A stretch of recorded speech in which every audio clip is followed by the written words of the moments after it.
गर्मियों की चिलचिलाती दोपहर थी। दूर दूर तक हो का आलम था। कभी कभार कोई इंसानी चेहरा सड़क पर नज़र आ जाता तो ज़िंदगी के आसार जाग उठते थे। आज सुबह से ही दुकान पर कोई ग्राहक नहीं आया था।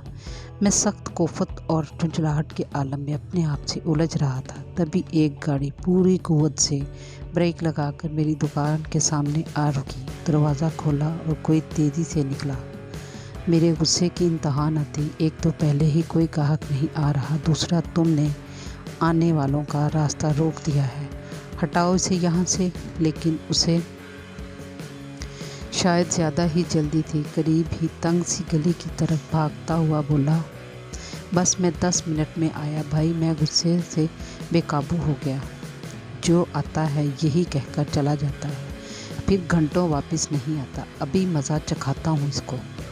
तुम्हें मैंने इधर उधर देखा, इर्द गिर्द कोई ना था।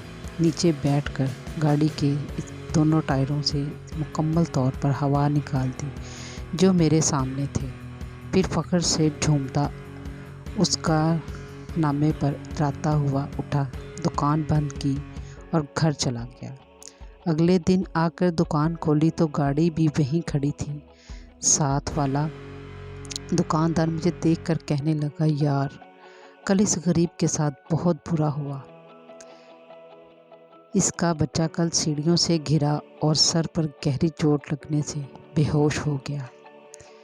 बेचारा इत्तला मिलने पर ऑफिस से भागा चला आया। गली तंग होने की वजह से गाड़ी अंदर नहीं जा सकती थी। वो बच्चे को लेने गया तो किसी ने दोनों टायरों की हवा निकाल दी। बच्चे को लेकर वापस आया, उसे पिछली सीट पर लटाकर गाड़ी स्टार्ट की तो देखा दोनों टायरों पर पड़ी तो जैसे ही बदहवास हो गया। कभी गाड़ी को देखता, कभी सड़क पर इधर उधर भागने लगता। तुझे तो पता है कल पहिया जाम हड़ताल थी। दूर दूर तक कोई गाड़ी नज़र नहीं आ रही थी। शायद किसी ने इसी जोश में इसकी गाड़ी भी पंचर कर दी। बहुत जुल्म हुआ इसके साथ। बहुत देर बाद एक प्राइवेट गाड़ी आती नज़र आई। बीच सड़क में खड़े होकर इसे रोका और मिन्नत समाजत करके बच्चे को अस्पताल ले गया, लेकिन बच्चा जानवर ना हो सका। डॉक्टर ने कहा, आपने आने में बहुत देर कर दी। मुझे लगा जैसे मैं पत्थर का हो गया हूँ, ना अपनी जगह से हिल सकता हूँ ना बोल सकता हूँ। बस उसकी आवाज़ कानों में आ रही है। वो कह रहा था, इंसान को शैतान बनने में एक लम्हा नहीं लगता और वही एक लम्हा इसकी पूरी ज़िंदगी पर हावी हो जाता है।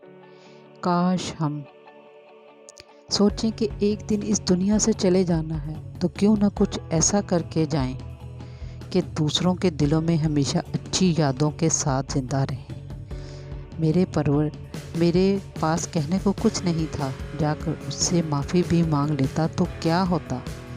मेरी सज़ा के लिए ये काफ़ी ना था। उम्र भर अपने ज़मीर की आग में जलता रहूँगा।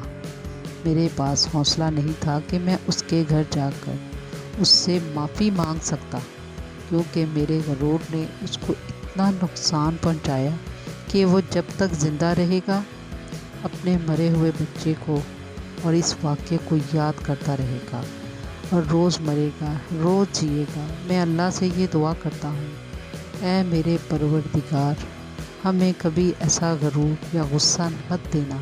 मुझे पता है कि मेरे परवरदिगार कि तूने गुस्से को हराम करार दिया है। हमें इस हराम चीज़ से बचाए रखना और हमारे गुस्से की वजह से किसी का नुकसान ना हो।